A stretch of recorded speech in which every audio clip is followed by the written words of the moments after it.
Hello, buddy. Welcome back to Tin Man's Court Channel. I'm your host, Jeffrey Tin Man Taylor, and today I thought I'd get on here and react to the evolution of Bowser, animated from the Taylor Animated Channel. So if you guys are Super Mario fans and like this villain, you're going to enjoy it. So without further ado, I'm going to turn these lights off, move the camera up here for you guys, and let's get this reaction on the road and in the back, shall we? Okay, here we go. Bowser loves hearing Mario say, "Oh, no!" But how has the Princess Snatching King of the Koopas evolved? Let's break down every major Bowser redesign, animated. King Koopa was initially designed as an upright turtle with neck spikes, claws, and sharp teeth. Are you kidding me? He don't even look that scary. But of course, every villain goes through evolution just like a hero does. So let's continue. Drawn to evoke Mario Arcade shell creepers. However, the box art took inspiration from Alakazam's Ox King, making him bulkier with bluish-gray skin, a studded collar and cuffs, shell spikes, red eyes, and a luscious blonde mane. Okay, this version is better than the original design, but he looks funny. Kind of reminds me of like a middle school bully. In contrast, his in-game sprite is green and tan, lacks a tail, is bald, and has weird head spikes. Well, thank God this one is pixelated because I wouldn't want to see what he looked like hand-drawn, because what I'm seeing here is really goofy looking.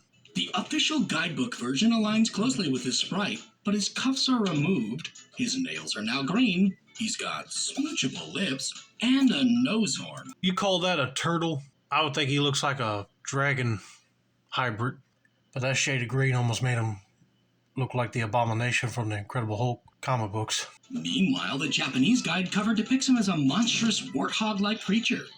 A snack commercial showed off a cutesy version with tiny arms, while an NES commercial recreated his sprite into his first ever 3D model.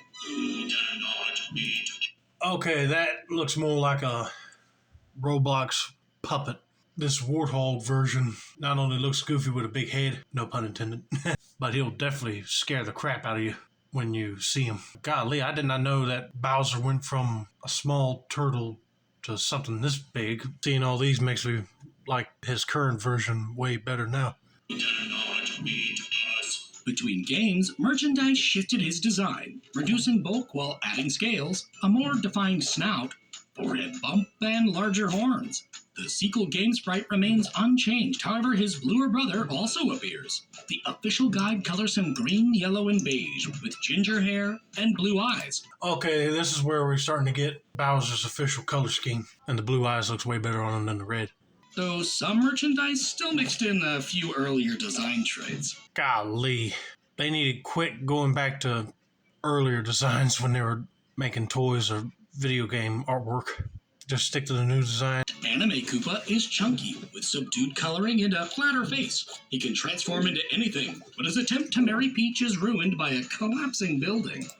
I don't remember that. I remember watching the Super Mario cartoon. I rented it from Blockbuster, and I remember seeing this King Koopa in there, but I don't remember him transforming into different things just to be near Princess Peach right here. So that's his unique power ability.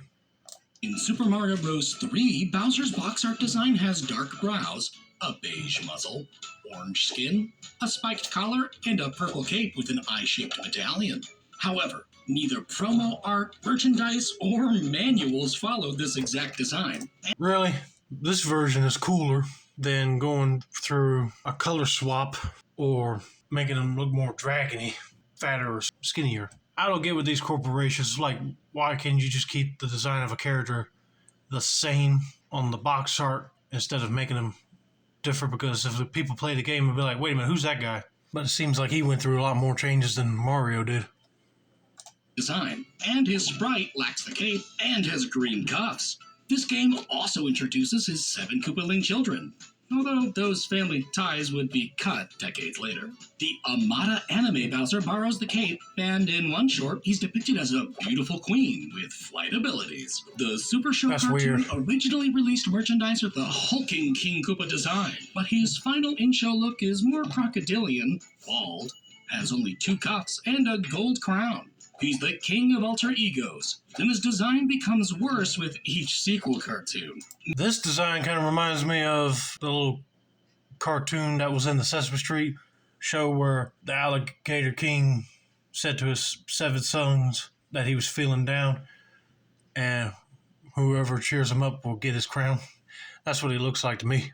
A Darth Vader looking costume, dressing up like the Frankenstein monster, turning into a robot King Koopa. I mean, all 3 of those disguises I like because I'm a fan of sci-fi and robots and monsters. So if I was watching this show, I would have been enjoying every single bit of King Koopa's disguises. Meanwhile, a hideous live-action spinoff has droopy horns, a bow tie, cardigan, gold cuffs, patterned pants, and dress shoes. Oh my goodness, that is awful. I can see it being used in like a Broadway musical, but he looks like a cross between a dragon and a goblin and a court jester in them baggy, colorful clothes. I don't know what these people were thinking. He don't even look like the King Koopa Bowser in the video games or in the cartoon shows. Alongside his oversized pet rat, this king showcases animated shorts. The Ice Capades Bowser wore a similar getup, but has a partially painted human face. For some reason, in Super Mario World, his sprite flies around in a Koopa Clown Cup and has a green body, while his instruction manual art restores his iconic colors and red pupils. This game would later be adapted into an educational anime, and his green palette design appeared in a Traffic BSA. His Mario Kart debut sprite is rotund with deep red hair, marking his first playable appearance. And Super Mario All-Stars further refines his original trilogy sprite. The 1993 human-like Koopa has stylized blonde hair. He notably wears a military uniform with spiked shoulders and a dark, scaly business suit. I get it, they were trying to go for more realism in this movie, but golly, this King Koopa don't even look turtle-ish. He probably does when he has the spikes, and the suit looks kind of like a scaly leather type suit, and his hair is spiked up to look like the cartoon and video game version's spiked hair. But one, his hair is not orange like his counterpart, and he don't have no piercing looking eyes. He just looks like a creepy kingpin type character. Looks like he needs to be in a mental hospital. Plus, he has an unusually long tongue. He attempts to take over Earth, but the Marios de-evolve him into a sloppy T-Rex gumbo soup. Ugh. Yoshi's Island features his baby design, who in-game becomes a gigantic threat. RPG's box art shows off a 3D render Bowser, later translated into his in-game sprites. Mario 64's blocky Bowser has textured skin and a massive head, while promotional renders leaned closer to his modern design. Mario Party keeps a similar look to 64's model, while Mario Golf reduces detailing and shrinks his head size. In Luigi's Mansion, Bowser appears less blocky and brighter, but is revealed to be a hollow costume controlled by King Boo. Sunshine refines his model further and introduces his son, who closely resembles himself as a baby. This core design continues evolving through the later gaming generations, and even appears in Wreck-It Ralph. I don't remember seeing him in Wreck-It Ralph, unless he might have been in that scene where he was in a club and all the villains were just hanging out with each other. But this is the King Koopa that I know. Variants of Bowser include his Smash Bros. Muscular take and the giant Giga Bowser. Paper Mario's version is iconic, while Super Mario Sunshine introduces the first full Mecha Bowser. In Bowser's Inside Story, a dark star absorbs his DNA to create Dark Bowser. New Super Mario Bros. Introduces the skeletal Dry Bowser, while Dream Team gives him a colorful rainbow form. Whoa, those designs are wicked cool. You see this one right here? Looks like he went through a computer program to get all these holographic colors.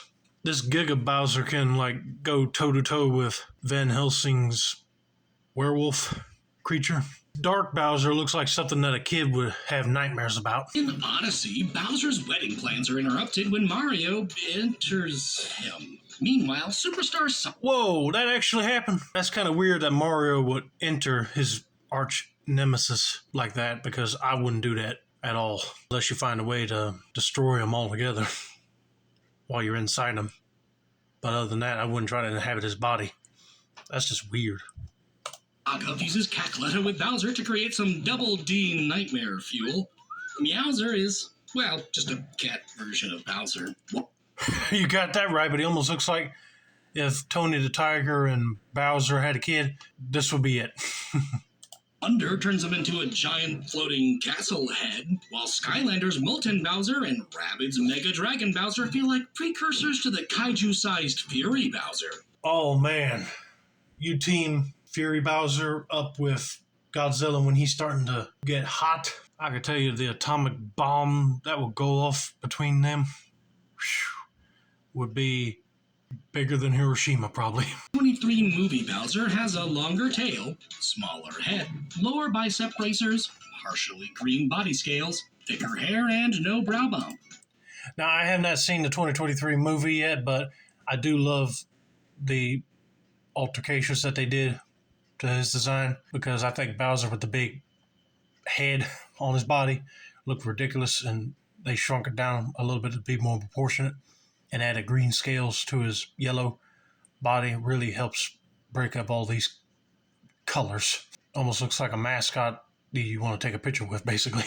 He loves to sing, and as per usual wants to marry Peach, but is shrunk down to an adorable palm-sized Bowser. In the sequel, Mario accidentally re-embiggens him, leading to a reunion with his son. But after going full-on evil, he falls into lava, returning as Dry Bowser with a fiery hairdo. I haven't seen this movie either, and this is supposed to be number 2.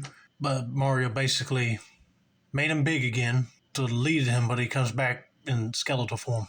Look like he's ready to raise some cane and Hail Fury. And with way too many spin-offs to name, live-action promotional versions, and multiple parodies in popular media, Bowser will never give Mario a break. It seems like it. Golly. I didn't even know that there was a guy wearing a Bowser costume for promotion, or an African-American guy playing Bowser too. But that is a lot of parodies and different versions of them. Well, alright everybody, I hope you guys enjoyed my reaction to the evolution of Bowser. And let me know down in the comments, out of all these that are in this picture, or all the other ones he mentioned in this video, was your favorite. Don't forget to like, subscribe, turn on post notifications for more tailored animated reactions like this. This has been another successful installment of the Tin Man Score channel. I'm your host, Jeffrey Tin Man Taylor. I say that's a wrap, and have a nice day.